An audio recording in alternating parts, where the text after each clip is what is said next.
Hello दोस्तों, स्वागत है आपका श्री राम आयुर्वेदिक मेडिकल के यूट्यूब चैनल पर and also welcomes you all department of Rog निदाना।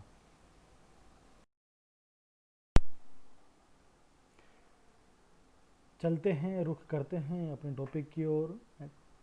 Topic का नाम है examination of cervical spine disorder. Myself doctor Mohammad Gulfam, assistant professor, department of Rog Nidana, Shri Ram Ayurvedic medical college and hospital, Partapur bypass road, Meerut. Coming to the contents, so today's our topic is first one is introduction, then reason of spine, then function of spine, then examination of cervical spine, then conclusions. Coming to the introduction, so in this picture you can see we have 33 vertebrae, 31 pair nerve roots, 23 disc and having spinal cord. Spinal cord contain epidural space network of sensory and motor nerve form cord-like structure, cones, medullary, phylum terminale and carda equina. Now first I will tell you sagittal plane curve of body spine. Spine having lordosis, kyphosis and kyphosis. That angle is 20, 40, 20, 40 and 30, 50 degree.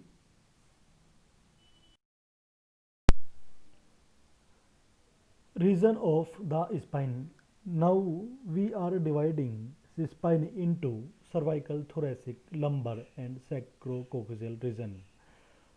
First cervical from C1 to C7, thoracic T1 to T12 and lumbar L1 to L5 and sacrocoaxial region.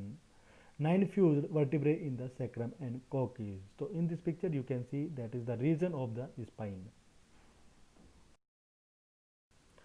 Function of the spine. Spine maintaining the posture of the body, spinal cord engagement, weight transmission, vital organ back support and muscle attachment.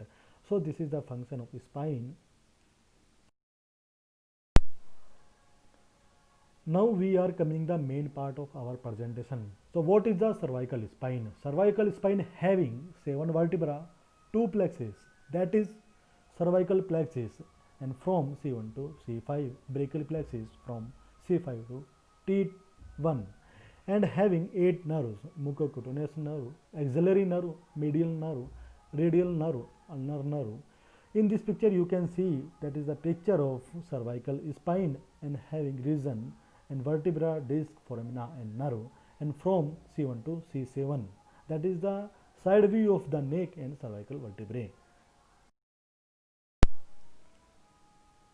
Coming to the cervical disorder, people having this is the common disorder: cervical spondylosis, cervical radiculopathy, cervical myelopathy, cervical strain, and cervical stenosis.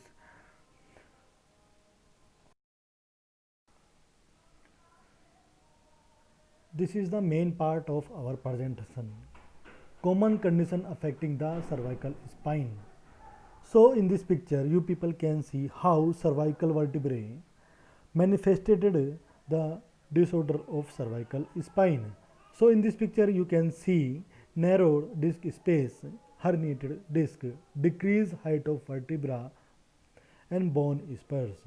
So that is the main condition affecting the cervical spine and create so many disorder in cervical spine. Now examination of cervical spine. So history, general examination, inspection, palpation, special test and range of movement. So that is the way of to taking cervical spine history या any disorder of cervical spine या any condition if they are affecting the side या right side या left side. So first we will ask about the history, then general examination, then inspection, then palpation, then special test, then range of movement. So what is the examination technique?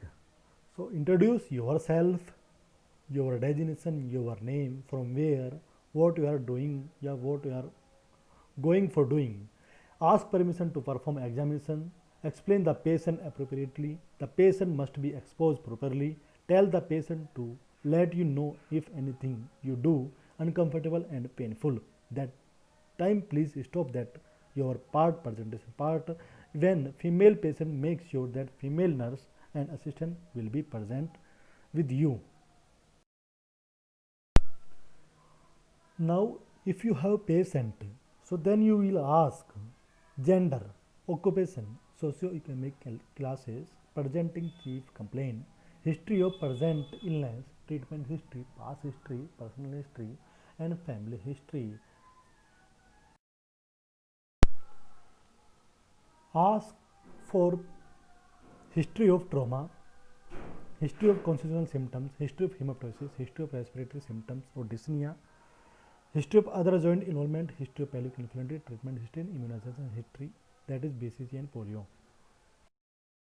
Continue past history, similar complaint, prolonged history, previous surgery, diabetes mellitus, hypertension, tuberculosis, hematological disorder, any neurological disorder.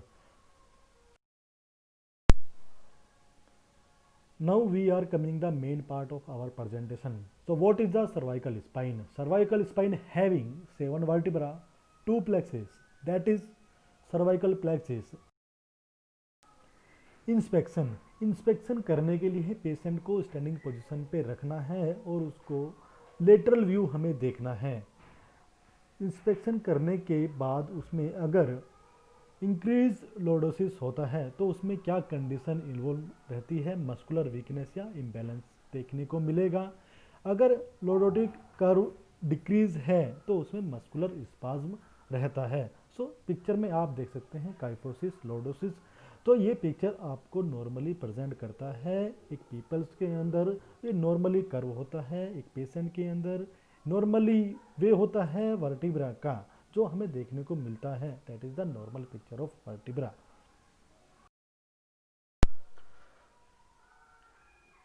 Coming to the contents, so today's our topic is first one is introduction, then region of spine, then function of spine, then examination of cervical spine, then conclusions.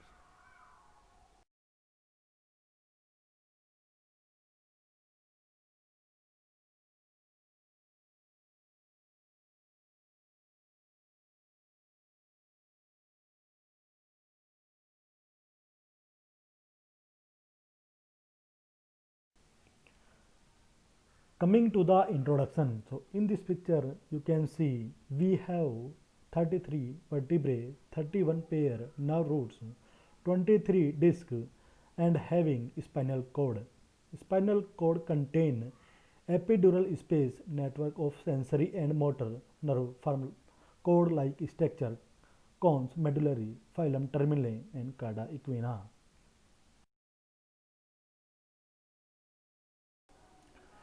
Now special test.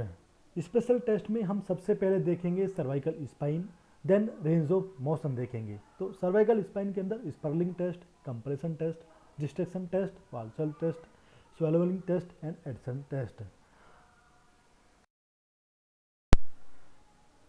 सबसे पहले range of movement हम देखेंगे। तो patient को flex कराना है, expanse कराना है। पेशेंट अगर फ्लेक्स 80 डिग्री एंगल से ज़्यादा या कम कर रहा है तो उसके अंदर कोई भी डिफॉर्मिटी होने के चांसेस देखने को मिलते हैं। अगर वो एक्सटेंशन कर रहा है तो 50 डिग्री नॉर्मल होता है। तो पेशेंट को वो कोई भी डिजीज़ होने के उसके अंदर हमें देखने को मिलता है। तो ये पिक्चर में आप देख सकते हैं कैसे पेशेंट को फ्लेक्स कराना है, कैसे उसको एक्सटेंशन कराना है। लेटरल फ्लेक्शन, इस पिक्चर में आपको पेशेंट से उसके ईयर को शोल्डर से टच कराना है। अगर किसी वजह से उसको टच नहीं कर पाता तो उसमें कोई भी डिफॉर्मिटी, सर्विकल रेडिकुलोपैथी या सर्विकल स्पॉन्डिलोसिस होने के चांसेस मिलते हैं और उसको हम नॉर्मली 45 डिग्री पे देखते हैं। रोटेशन की बात करें तो रोटेशन वो नॉर्मल होता है 80 डिग्री। अगर वो रेस्ट्रिक्टेड है, अगर किसी भी पेशेंट का रोटेशन किसी में रेस्ट्रिक्टेड मूवमेंट है तो उसमें सर्विकल स्पॉन्डिलोसिस होने के चांसेस देखने को मिलते हैं। अब हम बात करेंगे टेस्ट की। तो टेस्ट में सबसे पहले देखेंगे हम कंप्रेशन टेस्ट।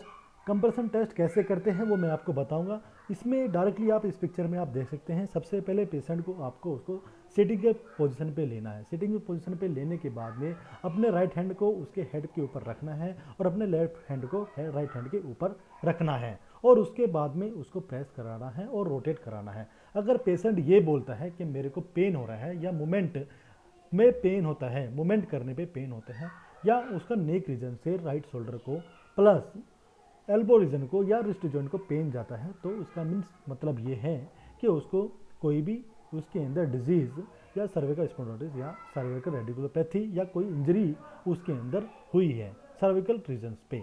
तो इस पिक्चर में आप देख सकते हैं कि कैसे उसको रोटेट कराना है, कैसे कंप्रेशन टेस्ट करना है और वो क्या इंडिकेट करता है।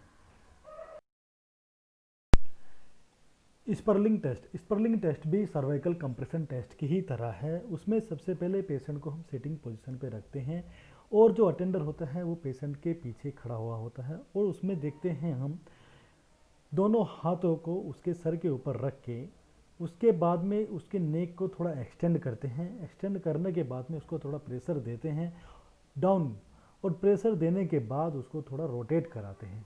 अगर उसको कोई रिस्ट्रिक्टेड मूवमेंट होती है या पेन रेडिएट होता है राइट या लेफ्ट साइड को from neck to shoulder region या रिस्ट जॉइंट तक या फिंगर तक, तो ये टेस्ट हमें पॉजिटिव होता है, यानी कि उसके अंदर कोई भी डिफॉर्मिटी होने के चांसेस ज़्यादा रहते हैं। पेशेंट को क्या होता है, उसके अंदर पेन रेस्ट्रिक्टेड रहता है, मूवमेंट रेस्ट्रिक्टेड रहता है, पेन रहता है, नंबनेस रहता है उसके हैंड्स में, और उसका मूवमेंट प्रॉपर तरीके से नहीं होता है। इसी को हम लेटरल फ्लेक्शन भी देख सकते हैं। डिस्ट्रक्शन टेस्ट में क्या होते हैं, सर्वाइकल कंप्रेशन टेस्ट और स्पर्लिंग टेस्ट कराने के बाद में जो प्रेशर डाउन हो जाता है उसको रिलीव कराने के लिए हमें एक डिस्ट्रक्शन टेस्ट करना होता है। उसमें क्या होता है, पेशेंट को सिटिंग पोजीशन पे लेते हैं और अपने एक हैंड को उसके पोस्टीरियरली सर्वाइकल रीजन पे रखते हैं और एक हैंड को उसके चिन पे रखते हैं और उसको थोड़ा ऊपर को अपवर्ड मूवमेंट कराते हैं। और उसको मूवमेंट देने के बाद में अगर उसके जॉइंट में पेन होता है या नेक में पेन होता है या लिफ्टिंग में पेन होता है या उसको ऐसा लगता है कि उसके रेडिएटिंग पेन है, तो ये टेस्ट पॉजिटिव होता है या उसके अंदर कोई भी डिफॉर्मिटी होने के चांसेस ज़्यादा रहते हैं। वाल्सल्वा टेस्ट में क्या होता है, पेशेंट को ब्रीथ कराने के बाद उसको ब्रीथ को होल्ड कराना है। होल्ड कराने के बाद में उसका जो प्रेशर रहता है वो इंटरट्रेकुलर प्रेशर को इफेक्ट कराता है। इंटरट्रेकुलर अगर इफेक्ट हो जाता है किसी कारणवश, तो उसमें क्या होता है, जो आपका जो वर्टिब्रा है वो पेन सर्वाइकल रीजन पे रेडिएट होता है, और सर्वाइकल रीजन से अगर पेन रेडिएट होता है तो इसका मतलब ये है कि आपके राइट शोल्डर या लेफ्ट शोल्डर में भी पेन होने के चांसेस ज़्यादा रहते हैं। और ये किस चीज़ को इंडिकेट करता है, ये वर्टिब्रा के अंदर या सर्वाइकल स्पाइन के अंदर हर्निएटेड डिस्क या ट्यूमर प्रेजेंट होता है सर्वाइकल कैनाल के अंदर, तो उसकी वजह से ये प्रेशर इंक्रीज होता है और ये टेस्ट हमें पॉजिटिव देखने को मिलता है। स्वैलोइंग टेस्ट में क्या होता है, डिफ़िकल्टी होती है आपको कोई भी चीज़ को निगलने में, स्वैलो करने में। उसमें सबसे पहले क्या होता है कि सर्वाइकल स्पाइन में अगर कोई भी पैथोलॉजी रहती है, एग्जांपल बोनी प्रोटूबरेंस, बोनी ओस्टोफाइट्स या सॉफ्ट टिश्यू स्वेलिंग रहती है किसी भी कारणवश इन्फेक्शन या हेमाटोमा की वजह से, तो आपको स्वेलो करने में प्रॉब्लम रहती है। तो ये टेस्ट जो होता है स्वेलिंग टेस्ट, ये इंडिकेट करता है कि आपके वर्टिब्रा के अंदर या आपके सर्वाइकल स्पाइन के अंदर कुछ ना कुछ पैथोलॉजी अवेलेबल है जिसकी वजह से आपको स्वेलोइंग करने में डिफ़िकल्टी हो रही है। स्लम टेस्ट में क्या होता है, आपका जो सर्वाइकल इंटरवर्टिब्रल डिस्क होता है उसके अंदर कुछ ना कुछ डिफॉर्मिटी रहती है, या तो ट्यूमर हो या उसके अंदर कोई भी इंजरी हो। उसको करते कैसे हैं, पेशेंट को सिटिंग पोजीशन पे लाना है और उसके बाद में अपना एक हैंड उसके पोस्टीरियर पार्ट ऑफ हेड पे रखना है और एक hand posterior aspect of ankle joint पे रखना है और पेशेंट को बेंड कराना है। बेंड कराते टाइम पे अगर पेशेंट उसको पेन होता है नेक रीजन पे या उसको लंबर रीजन पे पेन होता है, तो ये टेस्ट पॉजिटिव होता है। और पेन रेडिएट होता है शोल्डर रीजन पे या आपका थाई रीजन पे, उसमें हमें थाई रीजन को स्ट्रेट फॉरवर्ड रखना ज़रूरी होता है। और उसमें पेन कैसा होता है, शार्प पेन होता है और रेडिएटिंग होता है आपको दोनों लिम्स में, अपर एंड लोअर लिम्स में। एडसन टेस्ट में क्या करता है, हमें हमारी जो पल्स होती है उसको पैल्पेट करते हैं।